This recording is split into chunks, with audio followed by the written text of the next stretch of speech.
على رسوله الكريم أما بعد فأعوذ بالله من الشيطان الرجيم بسم الله الرحمن الرحيم إن الله وملائكته يصلون على النبي يا أيها الذين آمنوا صلوا عليه وسلموا تسليما اللهم صل على سيدنا مولانا محمد وعلى آل سيدنا مولانا محمد وبارك وسلم صلاة وسلام عليك يا رسول الله صلى الله تعالى عليه وآله وسلم.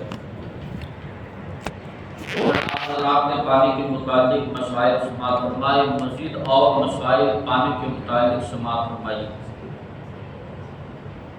نالیوں سے برسات کا بہتا پانی پاک ہے. جب بارش گر رہی ہوتی ہے تو نالیوں سے پانی بہہ رہا ہوتا ہے، لہذا وہ پانی پاک ہوتا ہے جب تک نجاست کا رنگ یا بو یا مزہ اس میں ظاہر نہ ہو. اس نالی کے اندر کیا ہے، جو پانی بہ رہا ہے تو اس پانی میں نجاست یعنی گندگی کا رنگ یا بو یا مزہ جب تک ظاہر نہ ہو وہ پانی کیا ہے، پاک کہلائے گا.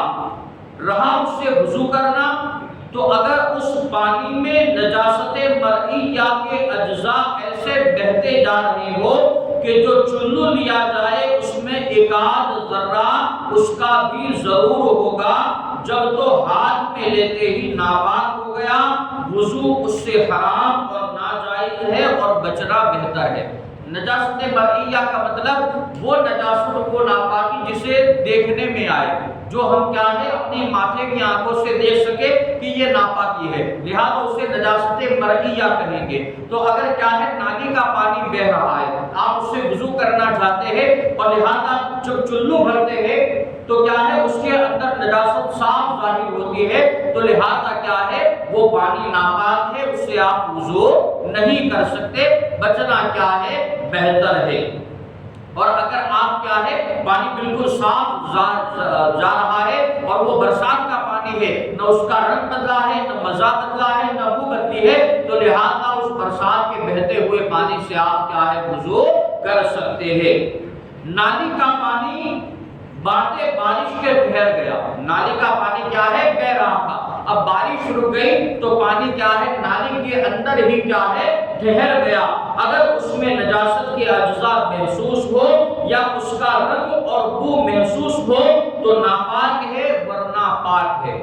پانی کیا ہے ٹھہر گیا ہے، لیکن اگر پانی بالکل صاف ہے، نہ نجاست نے اس کا رنگ بدلا، نہ بو بدلی، نہ مزہ بدلا، لہذا وہ پانی پاک ہے. لیکن اگر پانی کیا ہے برسات کا بہ رہا تھا، بارش رک گئی، پانی ٹھہر گیا، لیکن اب اس کے اندر نجاست کیا ہے ظاہر ہے، نجاست ظاہر ہے اور اس نجاست نے یا تو اس کا رنگ بدل دیا اس پانی کا، یا مزہ بدل دیا، یا اس پانی کی بو بدل دی، تو لہذا وہ پانی ناپاک ہے، اس سے آپ وضو نہیں کر سکتے.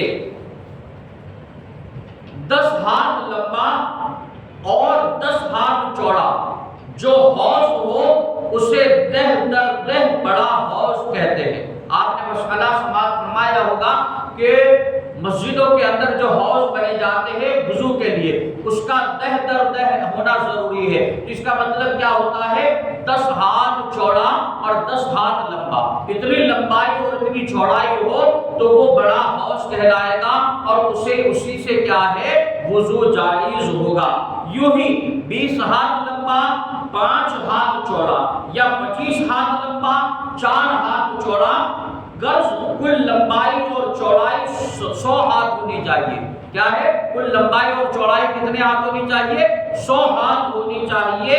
اور اگر گول ہو تو اس کی گولائی تقریباً 35.5 ہاتھ ہو اور 100 ہاتھ لمبائی نہ ہو تو چھوٹا حوض ہے اور اس کے پانی کو تھوڑا کہیں گے اگرچہ کتنا ہی گہرا ہو. کیا ہے اگر 100 ہاتھ لمبائی 100 ہاتھ چوڑا نہیں ہے تو اسے چھوٹا حوض کہیں گے.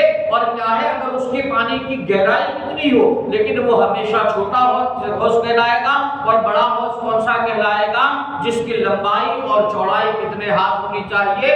100 ہاتھ ہونی چاہیے، اسے بڑا حوض کہیں گے. لہذا کیا ہے عموماً مسجدوں میں اسی ناپ کے مطابق کیا ہے بڑے بڑے حوض بنائے جاتے ہیں جس سے وضو کیا جاتا ہے.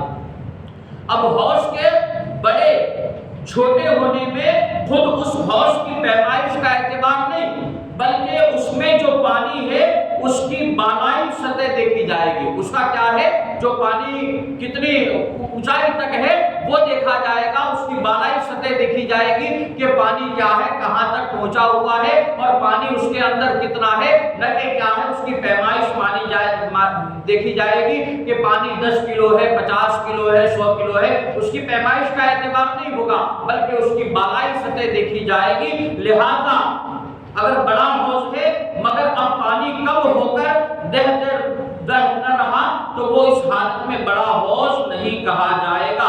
نز حوض اسی کو نہیں کہیں گے جو مسجدوں میں عیدگاہوں میں بنا دیے جاتے ہیں، بلکہ ہر وہ گڑھا جس کی پیمائش 100 ہاتھ ہے بڑا حوض ہے اور اس سے کم ہے تو چھوٹا حوض ہے۔ لہذا کیا ہے بڑا حوض ہونے کے لیے 100 ہاتھ لمبا اور 100 ہاتھ چوڑا ہونا ضروری ہے، لیکن کیا ہے اس کے اندر پانی کی پیمائش ہوگی اور پانی کی پیمائش کیا ہے اس کے وزن کے اعتبار سے نہیں ہوگی بلکہ کیا ہے اس کی سطح کے اعتبار سے ہوگی۔ لہذا حوض تو بڑا ہے لیکن اب اس کے اندر پانی ہی موجود نہیں ہے، پانی بالکل تھوڑا سا ہے تو وہ پھر کیا ہے دہ در دہ کے اندر نہیں آئے گا، وہ حوض بڑا تو کہلائے گا لیکن کیا ہے اس کے اندر پانی موجود نہیں ہے، لہذا کیا ہے اب وہ چھوٹا حوض ہو گیا۔ لمبائی میں بڑا ہوا لیکن پانی کی کمی کے اعتبار سے وہ کیا ہے چھوٹا حوض کہلائے گا۔ جب حوض بڑا ہے تو اس کے اعتبار سے اس کے اندر پانی بھی اتنا ہونا چاہیے، تب جا کر وہ کیا ہے بڑا حوض کہلائے گا اور اس سے کیا ہے وضو جائز ہوگا۔ رب قدیر کی بارگاہ